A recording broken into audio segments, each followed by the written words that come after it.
سليمان لم ينظر إلى ساقي بلقيس عمدا. بسم الله والحمد لله وصلى الله وسلم على رسول الله. النظرة المحرمة لا تجوز في حق الأنبياء، الله حفظهم من مثل هذا.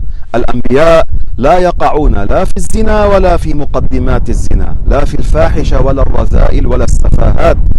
أنبياء الله عليهم السلام لا يحصل منهم مثل هذا، فلذلك انتبهوا. فإن سيدنا سليمان عليه السلام حين دخلت عليه بلقيس ورفعت ثوبها لأنها ظنت أن الأرض فيها ماء، هذه حين رفعت ظهر ساقاها سيدنا سليمان أدار وجهه.